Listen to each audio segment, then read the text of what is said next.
Hello குட்டீஸ், welcome to Nila's moral story. இன்றைக்கான story. ஒரு ஊரில் ஒரு இளம் ஓவியர் இருந்தார். இப்போ தான் அவரோட ஓவிய பட்டப்படிப்பை முடிச்சுட்டு வந்திருக்கிறாரு.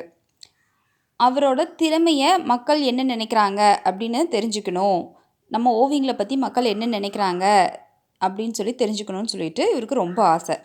அதனால் என்ன பண்ணுறாருன்னா, ஒரு அழகான ஓவியம் வரைகிறாரு.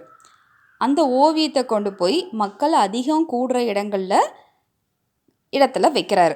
வச்சுட்டு அது பக்கத்துலேயே ஒரு போர்டில், நான் ஒரு புதிய ஓவியர், இந்த ஓவியம் நான் வரைந்த ஓவியம், இதில் ஏதேனும் குறைகள் இருந்தால் நீங்கள் எந்த இடத்துல குறை இருக்கோ அந்த இடத்துல வட்டமிடுங்க அப்படின்னு சொல்லி எழுதிட்டு வச்சுட்டு வந்துடுறாரு.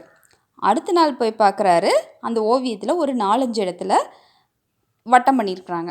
அதை பார்த்தோன்னா ஓவியருக்கு ரொம்ப கஷ்டமாக போச்சு. என்னடா, நம்ம ஓவியம் சரியில்லை போல், நம்ம ஓவியராகிறதுக்கு தகுதி இல்லாதவர் போல், இத்தனை தவறு பண்ணியிருக்கிறோமே அப்படின்னு சொல்லிட்டு ரொம்ப கஷ்டப்படுறாரு. மனசு ரொம்ப கஷ்டமாக இருக்கிறங்காட்டி அவர் குருக்கிட்ட போய், குருவே, நான் இந்த ஓவியம் வரைகிறதுக்கு தகுதி இல்லாதவன் போல், என்னால் நல்ல ஓவியம் கொடுக்க முடியாது போல், நான் இப்படி ஒரு ஓவியம் வரைஞ்சி கொண்டு போய் மக்கள்கிட்ட காமிச்சேன், மக்கள் அதில் பல தவறுகளை குறிப்பிடுறாங்க, அதனால் நான் ஓவியத்துக்கே தகுதி இல்லாதவன் போல் அப்படின்னு சொல்லிட்டு ரொம்ப அழுகிறாரு. இதை கேட்ட குருவுக்கு ரொம்ப கஷ்டமாக போச்சு.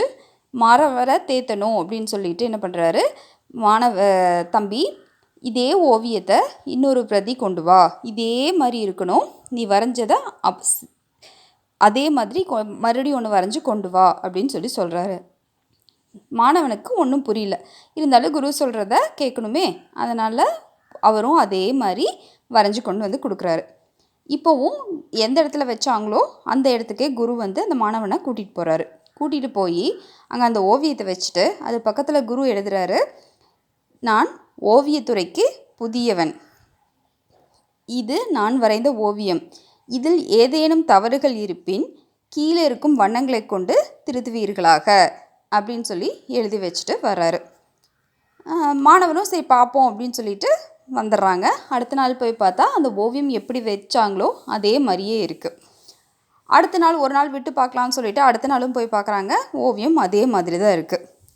இப்போ குரு சொன்னார் மாணவர்கிட்ட, ஒருத்தரை விமர்சனம் பண்ணுறது ஈஸி, ஆனால் அந்த விமர்சனத்துக்கு படி நடந்துக்கிறது ரொம்ப கஷ்டம். அதனால் நீ ஒரு துறையில் வெற்றி அடையணும் அப்படின்னு நினச்சின்னா புகழ்ச்சியும் இருக்கும், இகழ்ச்சியும் இருக்கும். ஒருத்தரோட விமர்சனம் உன்னை மேம்படுத்துறதுக்கு தான் பயன்படணுமே தவிர உன்னோட வீழ்ச்சிக்கு பயன்படக்கூடாது. அதனால் ஒருத்தரோட விமர்சனத்தை பெரிதாக எடுத்துக்காமல் மேம்படுத்துறதுக்கு மட்டும் எடுத்துகிட்டு புகழ்ச்சியும் இகழ்ச்சியும் ரெண்டும் சரிசமமாக எடுத்துகிட்டு போகிறாங்களோ அவங்கனால தான் வெற்றி பெற முடியும் அப்படின்னு சொல்கிறாரு. நன்றி.